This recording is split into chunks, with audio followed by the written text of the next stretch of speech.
छत्तीसगढ़ के सुकमा में बाढ़ का कहर देखने को मिल रहा है। सुकमा में आईएएफ का रेस्क्यू ऑपरेशन जारी है। MI-17 हेलीकॉप्टर से रेस्क्यू ऑपरेशन किया जा रहा है और फंसे लोगों को बाहर निकालने की कोशिश की जा रही है। गरुड़ कमांडो ने किया है रेस्क्यू।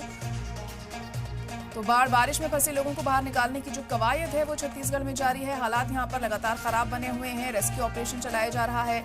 सुकमा में आईएएफ का रेस्क्यू ऑपरेशन जारी है। MI-17 हेलीकॉप्टर का यहां पे इस्तेमाल किया जा रहा है। तस्वीरें आप देख सकते हैं।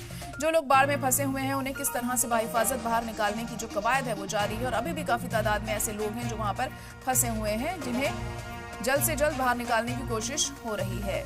रेस्क्यू यहां पर चल रहा है। टीम्स यहां पर पहुंची हुई हैं। SDRF NDRF की टीम्स इस वक्त मौजूद हैं वहां पर और जल्द से जल्द हालात नॉर्मल करने की भी कोशिश की जा रही है। लोगों को हर मुमकिन मदद देने का भरोसा भी यहां पर इंतजामिया की तरफ से दिलाया गया है, सरकार की तरफ से दिलाया गया है। लेकिन फिलहाल अभी जो लोग बाढ़ में फंसे हुए हैं, सैलाब में फंसे हुए हैं, उन्हें बाहर निकालने की जो कवायद है वो जारी है। गरुड़ कमांडो ने रेस्क्यू किया है तमाम लोगों का यहाँ पर और अभी फिलहाल रेस्क्यू जारी रहने वाला है क्योंकि काफी तादाद में लोग अभी भी इस बाढ़ की वजह से फंसे हुए हैं।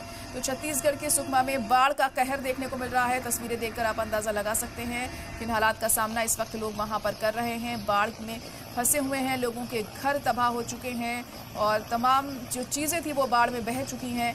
लेकिन लोगों को बचाने की जो कवायद है वो फिलहाल की जा रही है ताकि कम से कम जानी नुकसान हो इसमें और काफ़ी लोगों को बचाया भी जा चुका है, मगर अभी भी काफ़ी तादाद में लोग हैं जो वहाँ फंसे हुए हैं, जिन्हें बाहर निकालने की कोशिश जारी है।